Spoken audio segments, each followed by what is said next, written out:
Welcome back to the Mouse and Men, where we explore the grown-up side of Disney. I am one half of your casting crew, Bradley, and believe it or not, the other half of the podcasting crew is here as well. Chris, good to see you. Hey, buddy, good to see you too. Man, it's been a while since we've been on this together, but it always feels like just like slide right back into our old habits of spending a whole 30 minutes or an hour, just like instead of recording, we're just gonna hang out and chat because it's so good to catch up and to see each other. So it's nice to see you on the other side of the screen, buddy. Yeah, just like riding a bike, we'll probably crash and burn here. um, but we had so much fun with this reimagining the entire park series. So we went to Magic Kingdom, Epcot, Hollywood Studios, Animal Kingdom, and Disney Springs. Don't forget about Disney Springs, baby. Right? It's the ungated Disney park. There you go. In a way. But being able to look at it in a end of 2022 when we started it 2023 setting, now you have 4 parks plus 2 water parks plus Disney Springs. Where does everything fit to be a little more cohesive? Yeah. Because what we were talking about right before we got started, the Magic Kingdom was basically an expanded version of Disneyland. Disneyland, I mean, I don't know when the concept started, but you're looking at 25, 30 years of Disneyland concept before Epcot opens. And so some of the stuff that you and I decided to pull out of Magic Kingdom and put Epcot, it's in Magic Kingdom because Epcot wasn't even a figment in Walt Disney's brain at that point. I don't think. Maybe he was thinking that big. I don't know. But so let's just kind of recap some of the highlights. Something that I noticed is we kind of ended up at the same place, but from different directions for each of the parks. And we'll start with Magic Kingdom. You had it as kind of Disney classic. I saw it as just Disney existing animated IP. So if nothing could make it in there until it had been an animated movie or animated short or something. Yeah, I love the idea that you had talking about the animated part about, and again, as a Disney purist, there's like one half of me that's just like, keep it the same. And then there's the other half of me, and like, I think where we go to with a lot of our Imagineering things, it's just like, yes, things the same are great, but there's also a lot of cool potential for the future if things could be reimagined or look differently. And you reimagining Main Street USA, again, there's part of me, that purist, that classic version. I'm like, that would be so weird to not see Main Street USA, but so cohesive. If it was an animated land, a Magic Kingdom, to turn it into Belle's Village, and then you can see that movie's castle off in the distance, I think it would be so brilliant, and it would tie in. And so there's a lot of people, myself included, the first time I walked down Main Street USA, it was cool. I didn't know Walt Disney's story at that point, so it just looked like this old-timey town. But for people like your kids that are growing up in this world, and mine to a certain degree, even though they've been there a few times and experienced it now, to have the cohesiveness to the things that they can come home and watch. For us, pop in the VHS, but for our kids to be able to turn on Disney Plus and to see that cohesiveness, that like, I'm like immediately walking through the gates at Magic Kingdom and I'm already in a movie. How cool is that? Instead of neat, interesting, this cool old school town that Disney grew up in, or made to look like that. The cohesiveness, though, I think is brilliant. So I just wanted to mention, like, walking through there and then automatically already being in a classic Disney movie, that's brilliant. Well, it felt wrong suggesting that Cinderella Castle be replaced, but for the sake of cohesion and for the sake of it has to be an animated film, I started thinking, okay, what could Main Street be? And the first thing that was like, okay, in Cinderella, you don't really see the town Snow White, you don't see the town. Just started going through, and I was like, oh, that opening scene of of Beauty and the Beast, where Belle's going through the town, Yep. that would fit. And you just have to do the Beast Castle there at the end of Main Street, but it still looked pretty awesome. Yeah. And then, I, I mean, on top of that idea there's your parade that goes through a time or two a day or multiple every hour or something like that, is to like, yeah, if it's Belle's village, then Belle actually comes out and performs that whole opening number. So yeah, all of us Disney fans can like actually watch it happen. We are part of the villagers now, that could be singing the that rope song drop. along. Oh my gosh. Yeah. See? So Yeah. rope drop is that, yeah, this is why it's so much fun to do this. Yes. It's something that I really love from yours was you talked about Buzz Lightyear kind of being the ambassador for Tomorrowland, and maybe Woody for Frontierland. As I think Toy Story, when did Toy Story come out? 95? 95, I think. Yeah. 94, 95, 96, somewhere in there. Mhm.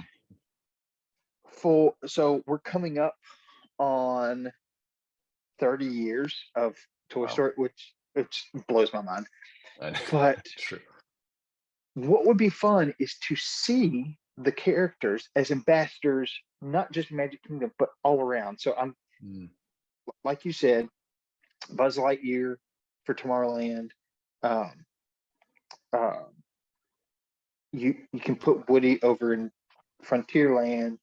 And I like how you you know, call them ambassadors too. I think that's a neat, and not just mascots, yeah, but they're ambassadors. Yeah, they represent.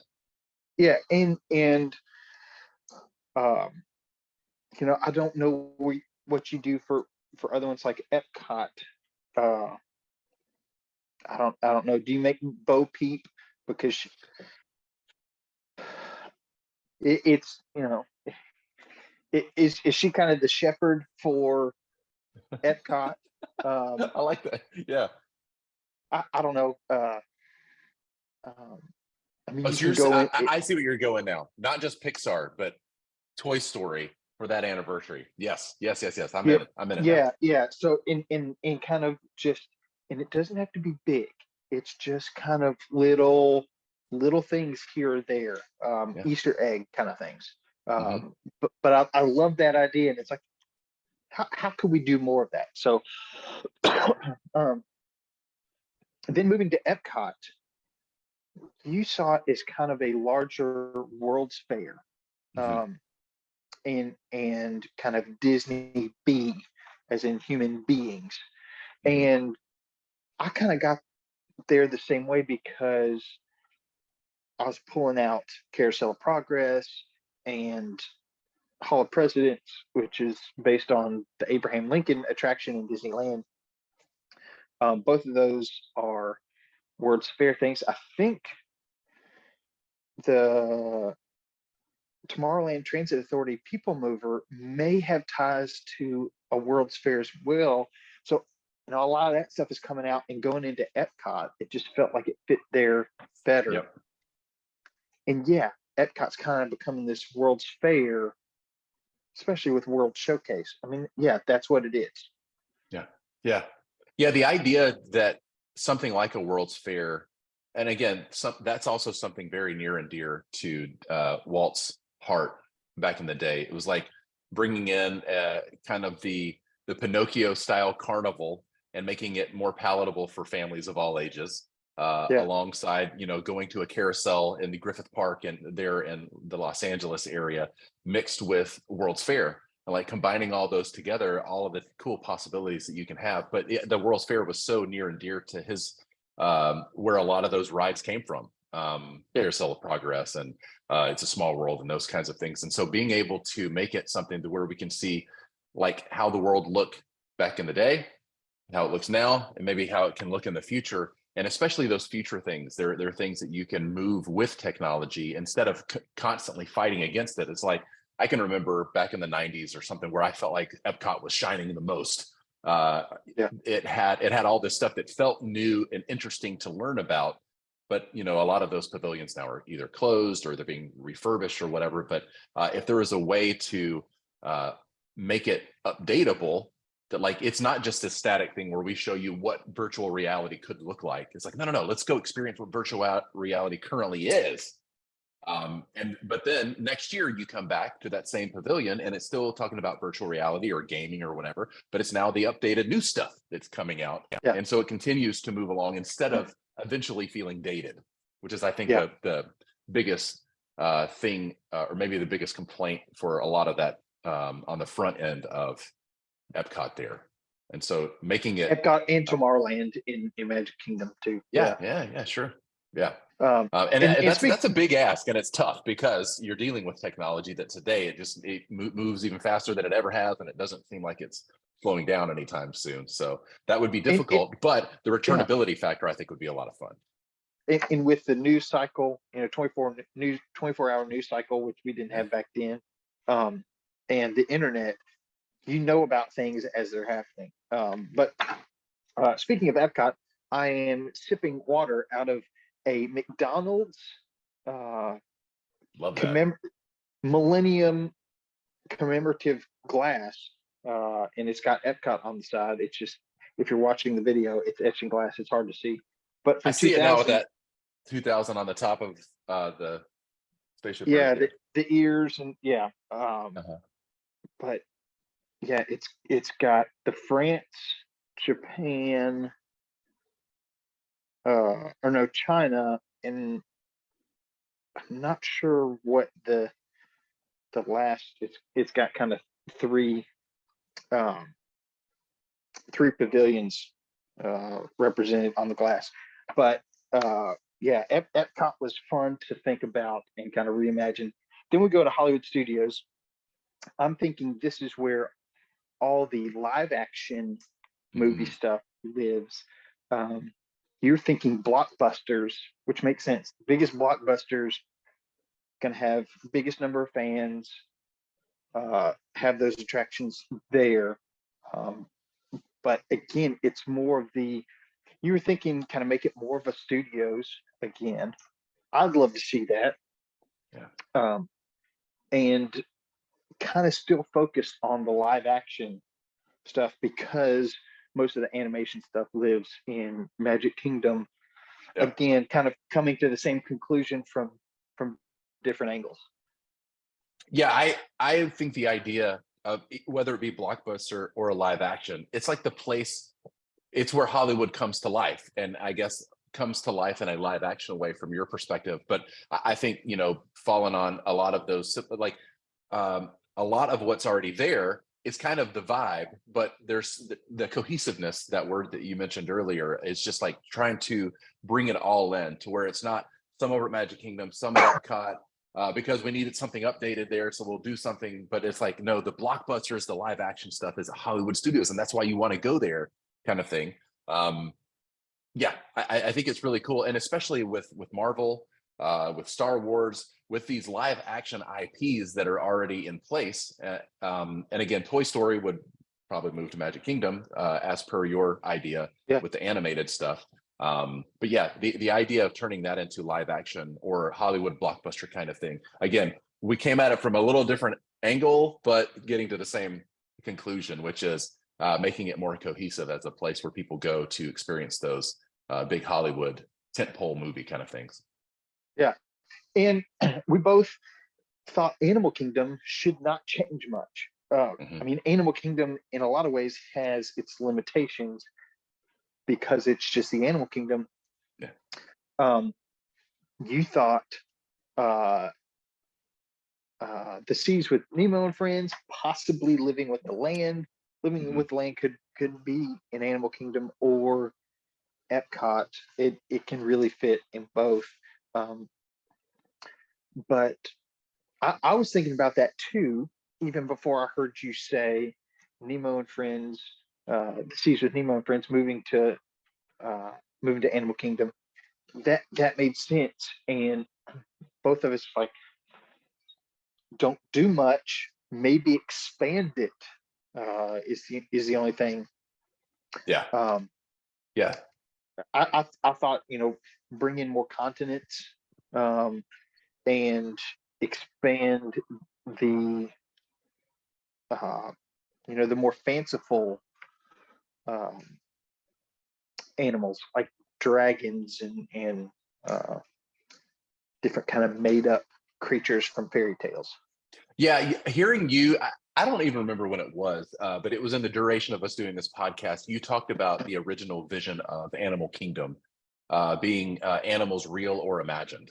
Yeah, And that's really what was stuck in my head, thinking of reimagining it, is real animals, which I think that they've done an amazing job of, and imagined animals, um, especially now with Avatar, is really yeah, cool. And with Dino Land and Dinosaur and all of that in the past as well, having those, and for us on the planet right now, there's not a lot of full size dinosaurs like we would see in like the Good Dinosaur or Dinosaur or Jurassic Park or whatever. And so that's kind yeah, of the imagined thing. But there's so much more that can be added to it. But I think Animal Kingdom also has the benefit of kind of the whole conversation we're talking about. It was the last part to be built.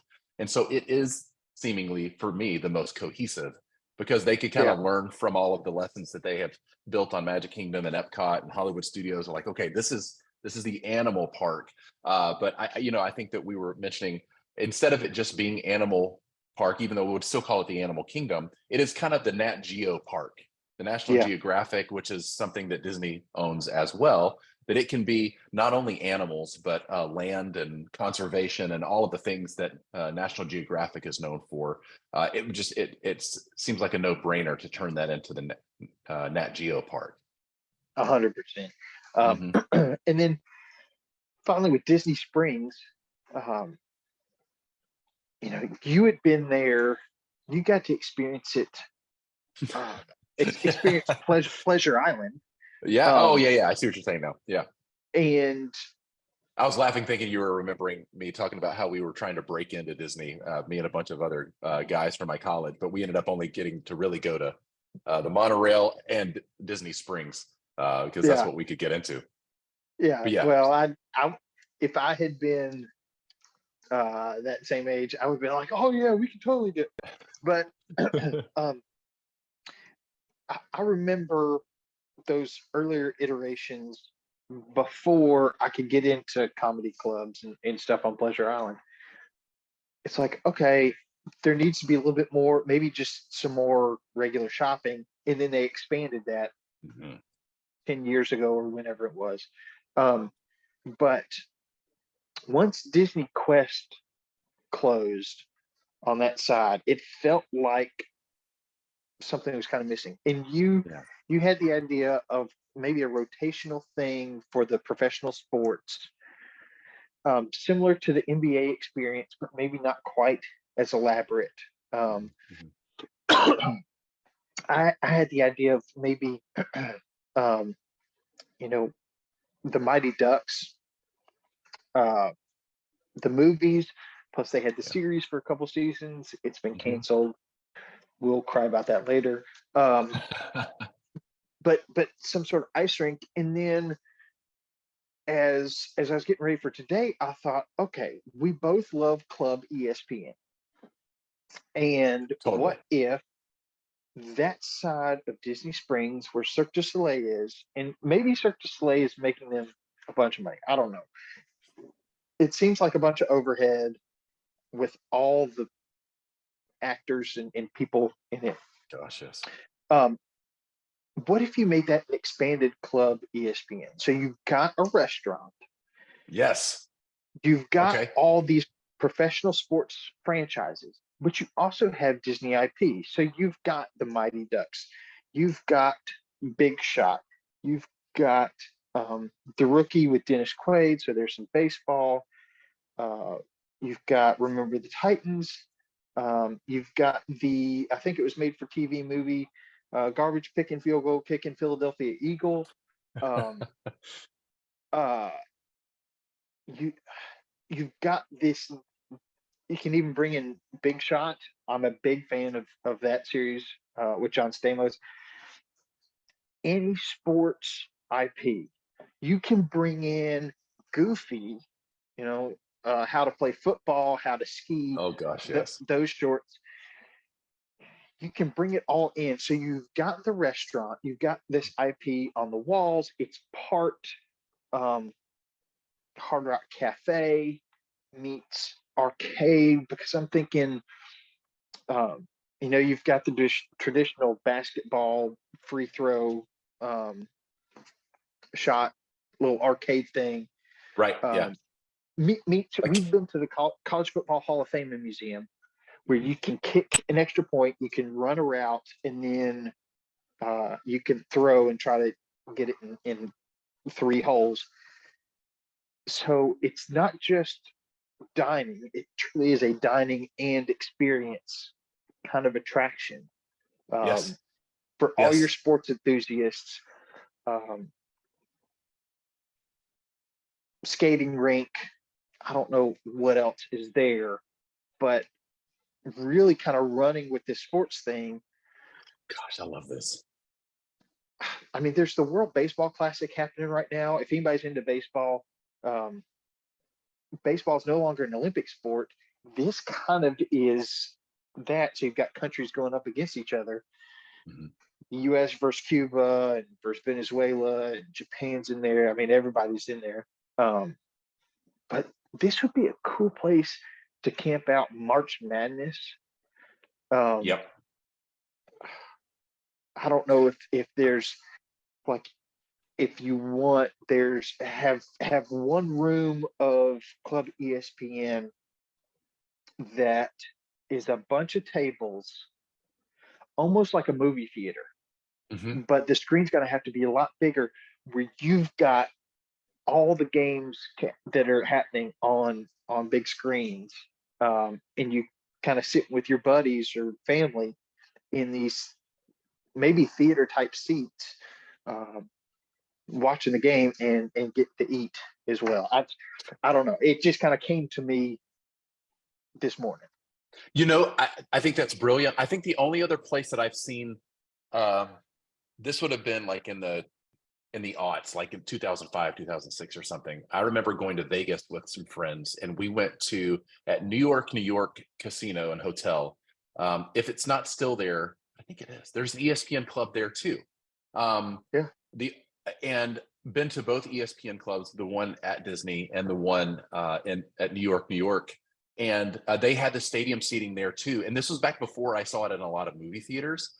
But like you could sit there and, everybody's essentially in a huge lazy boy recliner kind of thing that has, but you could still, it's got a large section right here beside you that you can order food. And so you can have your plate of nachos and your beverage of choice there while you're watching all the games up on the big screen. Or you can sit back in the normal family seating area, or, where you have traditional tables and chairs or bar top tables kind of thing.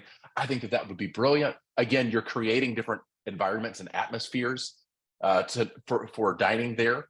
With the memorabilia thing, it could be memorabilia from actual sports and Disney IP movie memorabilia about sports. So there's tie-ins there. There's doing the whole thing about like March Madness, of having big events for that kind of thing, or the World Baseball Classic, like you're talking about. That like that's something that would bring in not just American sports, the basketball, football, baseball that we all know here, but when you have the World Games, have an area kind of like how in A League of Their Own, that movie, how at the end they walked through the Baseball Hall of Fame and they went to the women's section and they had that area there. There could be a whole world baseball area where if you are not from the United States, but you go to the ESPN club, you can go see your favorite national team from Japan or Cuba, or kind of what you're saying there. But like we can celebrate that world unity that Disney loves to do anyway in that sports theming with actual sports that are out there.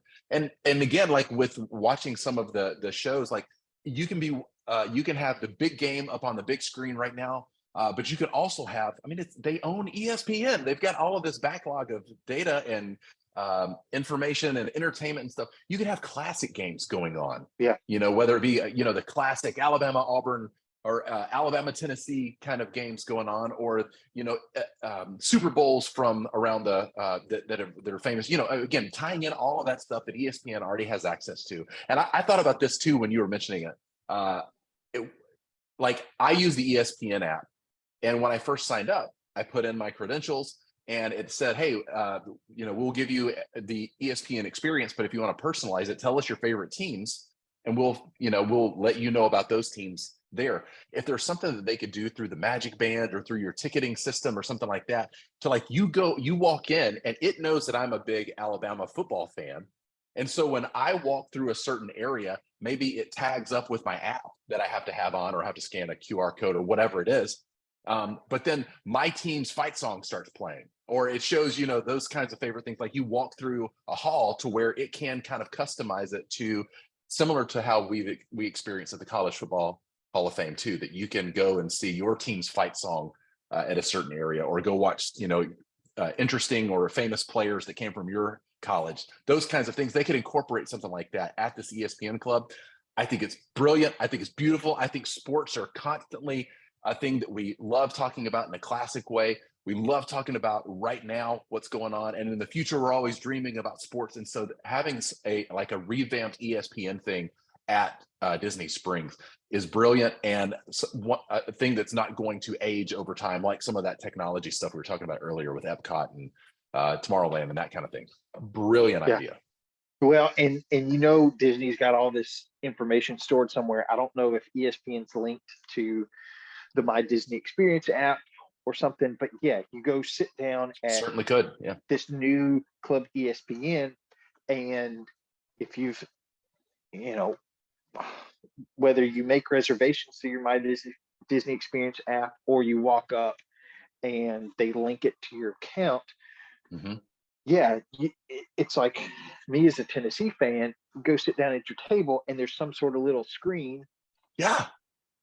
That's got the Power T on it. And maybe the host or hostess walks up and they've got it. So it says, on whatever device they're using, Bradley Party of Four, and it says underneath it, "Go Vols, go Big Orange," something. So they said, Bradley Party of Four. Oh yeah, that's us. Hey, go Big Orange. Let's go find your table. And then if you and I are there together, if they walk up, Bradley Party of Two, that's us. Hey, go Big Orange. And you say Roll Tide. When we sit down, they've got a way that, or maybe on the way as they're walking, they've got a way to plug in, hey, we've got a Tennessee fan and an Alabama fan, and that screen is kind of split. So you've got the Power T and the Script A there on the table, and you can personalize it to everybody there, not just whoever made the reservation. You've got some of that flexibility. Disney, you can contact us, podcast@themousemen.com, and we'll help you. We'll help you figure all this out. Look, we've already got you started. We'll give you that part for free. Yeah. So we've given you 10 plus episodes of just this, not including all the other reimagineering things that we've done. Guys, that's our resume. Just call us. We're here. Yeah. So, but this has been such a blast getting to put on. If I could be anything in another life, I mean, maybe I could still do it in this life, it would be an Imagineer. Because it's so much fun getting to create this stuff, but then also figuring out how to execute it as well. It's been a blast, and I love it too. It's one of my favorite things to do. It's kind of what prompted this podcast, is us, driving across the country in our former career and talking about all these things, like what would you do and what could we do and what do we enjoy the most about it. And so Imagineering is something that I feel like kind of solidified our friendship all those years ago, because we love it so much. And again, I agree with you. If I could have another dream job and make that come to life, I think it's just brilliant. All of the things that could be done. And I, I'll just toot our horn a little bit here. I think that some of our ideas have legs. And so if people at Disney aren't listening, they're missing out. They're missing out. Yeah. I agree. And we love hearing from you, the listeners, as well. You can find us on social media at the Mouse and Men. Reach out to us there. What would you do as an Imagineer? Um, as I said, you can actually email us podcast at themouseandmen.com. So much to reimagine, if we so choose. It's fun, but it's like we say here on the podcast, you don't want to grow up too fast. Oh, so good to say it with you. So I want to relish it here for a moment. Okay, all right, good. But you got to keep exploring.